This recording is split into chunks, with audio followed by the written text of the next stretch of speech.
সোনামণি, কি করছো? কি করছি? কি আর করবো, রান্না করছি। কি রান্না হচ্ছে? রান্না বলতে ভাত বসিয়েছি, ও বেলার তরকারি ছিল ফ্রিজের মধ্যে অল্প একটু মাছের তরকারি, সেটাকে গরম করছি। গরম প্রায় হয়ে গেছে মাছের তরকারিটা, এবার গ্যাস বন্ধ করে দেবো মাছের তরকারিটা। আর ভাতও ফুটে গেছে। আর আজকে রাত্রেবেলা মেনু হবে, এটা হচ্ছে চিংড়ি মাছ। আর এর মধ্যে কি আছে বলুন তো? আলু। আর এটা কি বলুন তো? এঁচোড়। এঁচোড় রান্না হবে রাত্রেবেলা, এঁচোড় করব। চলুন এঁচোড়টাকে ঢাকা দিয়ে দিই, এখনও সিদ্ধ করিনি, করব। এই গ্যাসটা অফ করে দিই, এই নামিয়ে দিলাম, অন করে দিলাম। এই এঁচোড়টাকে সিদ্ধ বসাতে দিলাম। আর এঁচোড়টাকে কিভাবে রান্না করি সেটা আপনাদেরকে দেখাই। তাহলে এখন কি হবে? এখন সেদ্ধ হবে? এখন সিদ্ধ বসিয়েছি, সিদ্ধটা হয়ে যাক, কিভাবে রান্নাটা করি আমি, আমার পদ্ধতিতে কিভাবে রান্না করি আপনাদেরকে সবাইকে দেখাবো। চলুন। হয়েছে তোমার এঁচোড় সেদ্ধ? এই তো মনে হয় হয়ে গেছে। এবার এঁচোড়টাকে নামিয়ে নিয়ে কড়াটাকে বসিয়ে দিই। আমার এঁচোড় সিদ্ধ করা হয়ে গেছে, ততক্ষণে কড়াটা গরম হোক, এঁচোড়টা খুলে নিই। দেখুন আমার আলুও সিদ্ধ হয়ে গেছে, এঁচোড়ও সিদ্ধ হয়ে গেছে, খুব ভালোভাবে সিদ্ধ হয়েছে। এটা এখানে থাক, এবার কড়াটা গরম হতে থাকুক, চিংড়ি মাছটা ভেজে নিই।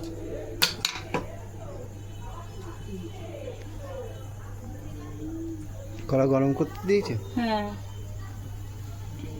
আমার কড়া গরম হয়ে গেছে। এবার তেল দিয়ে দিই, সর্ষের তেল দিয়ে দিলাম।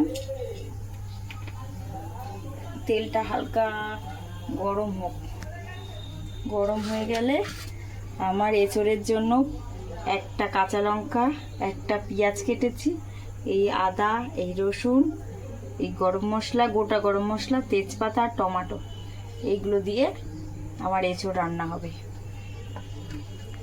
আর এঁচোড়টাকে কীভাবে করছি সেটা দেখুন। আর সবথেকে বড় কথা, এই এঁচোড়টা কিন্তু আমার কেনা এঁচোড় না, আমাদের গাছের এঁচোড়।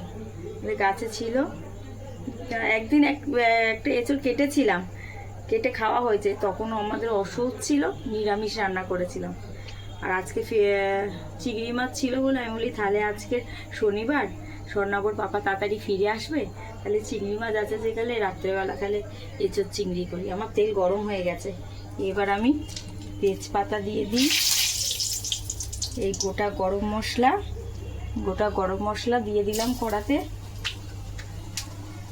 এবার আবার ফাটছে গো, গ্যাসটা ছোট করে দিই। গ্যাস আস্তে করো। এবার পেঁয়াজ দিয়ে দিলাম,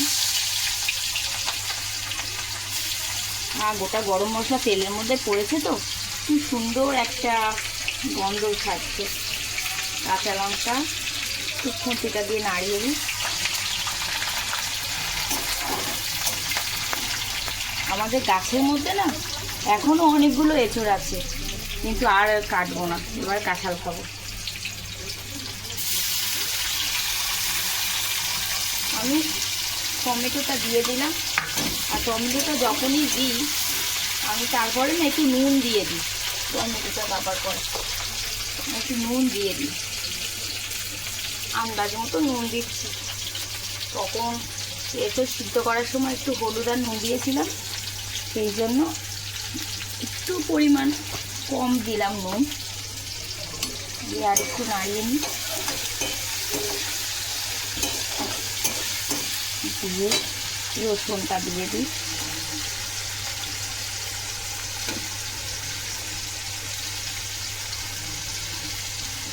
আদাও দিয়ে দিলে? হ্যাঁ, আদাটা দিয়ে দিলাম, রসুনটা দিয়ে দিলাম, দিয়ে ভালো করে মশলাটা করে নিই।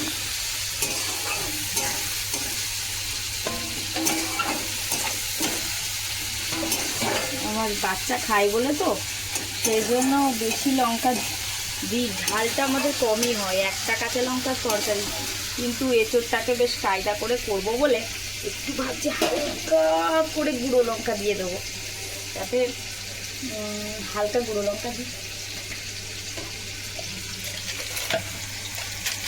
একদম অল্প, কারণ যেহেতু আমার ছোটো বাচ্চা আছে হবে তরকারি, একদম একটুখানি দিলাম জাস্ট কালার হওয়ার জন্য। ঠিক, আর এবার একটু হলুদ দেব,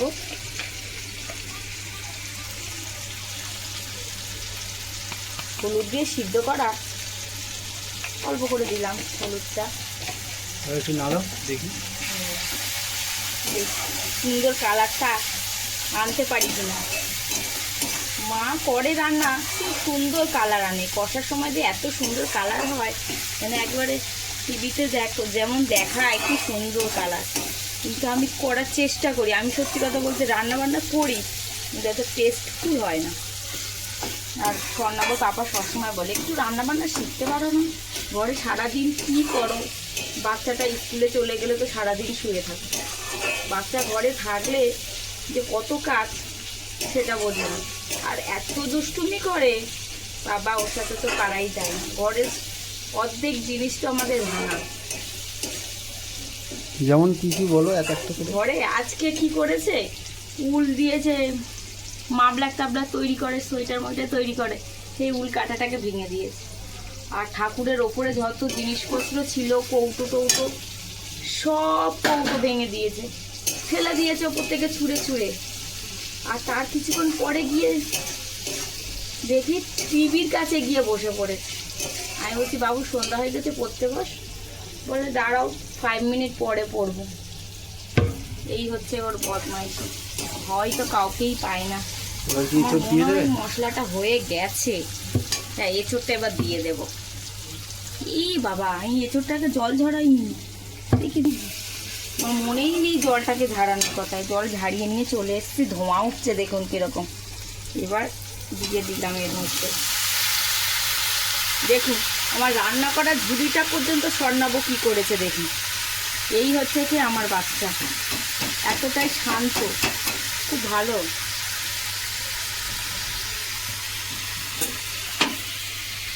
এবার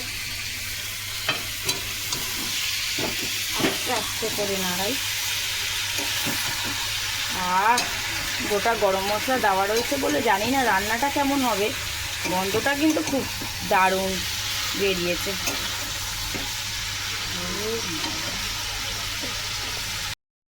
সোনামণি রান্না হয়ে গেছে? এই তো প্রায় প্রায় হয়ে গেছে। চিংড়ি মাছ? না, চিংড়ি মাছ ছাড়াই এঁচোড় রান্না হবে, চিংড়ি মাছ দেবো না ভাবছি। তো এদিকে বললে চিংড়ি মাছ দিয়ে এঁচোড় চিংড়ি হবে হবে বলেছি, এখন মনে হলো যে না চিংড়ি মাছটা বাদ দিয়েই এঁচোড় চিংড়ি করি, কেমন লাগে দেখি।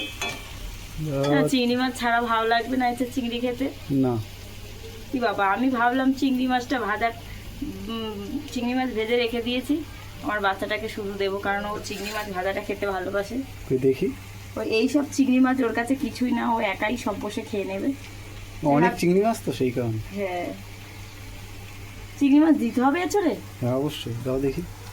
তাহলে দিয়েই দিই আজকে, তাহলে স্বর্ণাবর জন্য এঁচোড় থেকে বেছে বেছে বার করে করে তরকারি ভাত দিয়ে খাওয়াবো। তাহলে আমার এঁচোড় চিংড়ি মাছটা দেওয়া হয়ে গেল। বাকি রইল কি? বাকি রইল একটু হালকা জল দিয়ে ঢাকা দিয়ে রেখে দেবো, রান্না শেষ হয়ে গেলে গরম মশলা দিয়ে দেবো। এই যে বেশি নাড়ালে না, আলুটা প্রেসারে দিয়েছি, বেশি নাড়ালে একটু ঘেটে ঘেটে যাচ্ছে। এবার জল দিয়ে দিই।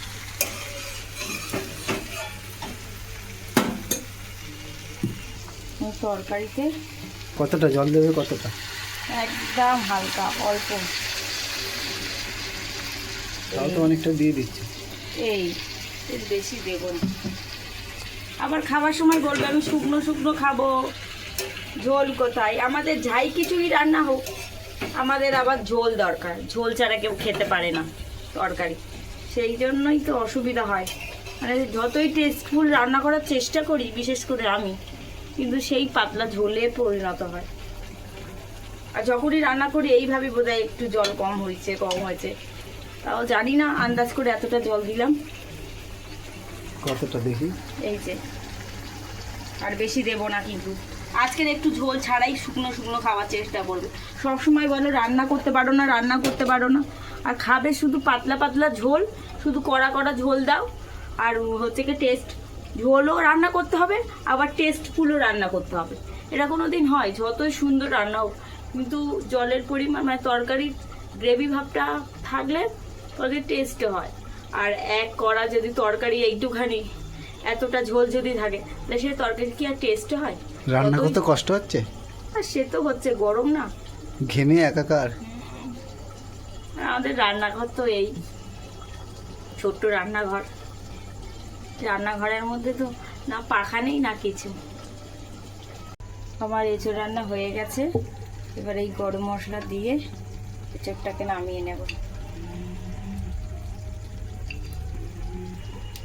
এত ভয় ভয় দিচ্ছি এই কারণেই, আবার বেশি গরম মশলা দিয়ে দিলে আবার ঝাল হয় কিনা, সেই জন্যই অল্প করে দিলাম। ঝাল মোটামুটি হলে আমাদের বাড়িতে কেউ আর গালে নেবে না, তরকারি সে যত সুন্দরই তরকারি হোক। কেন, আমি তো খাই তো। তুমি খাও, আমরা তো খেতে পারি না। 6 নম্বর বাবা ঝাল টাল খায়, কিন্তু আমরা কেউ খেতে পারি না ঝাল। এই আমি গরম মশলা দিয়ে নাড়িয়ে দিয়ে ঢাকা দিয়ে দেব। একটু এর মধ্যে ঘিটি দিলে হতো, কিন্তু ঘিয়ের গন্ধ আবার আমার বরের পছন্দ না। এই আমার রান্না হয়ে গেছে। হ্যাঁ, কমপ্লিট হয়ে গেছে। ঢাকা দিয়ে দিলাম। এবার তো ঢাকা দিয়ে দেওয়া মানে এবার আমরা খেতে যাব, তার জন্য গ্যাস অফ করে দিই। আর আমার তরকারিটা কেমন হলো অবশ্যই জানাবেন। তরকারিটা তো যে খাবে সে বলতে পারবে। হ্যাঁ, তাহলে তো তোমাকে দিতে হয় বাটিতে করে একটুখানি। না, আমি খাবো না, খাওয়ার সময় খাবো। তাহলে ভাত খাওয়ার সময় খাই। ভিডিওটা কেমন হয়েছে অবশ্যই কমেন্ট বক্সে জানাবেন। অ্যান্ড লাইক, শেয়ার, কমেন্টস, যা যা কিছু করার আছে সব কিছু সবাই করবেন।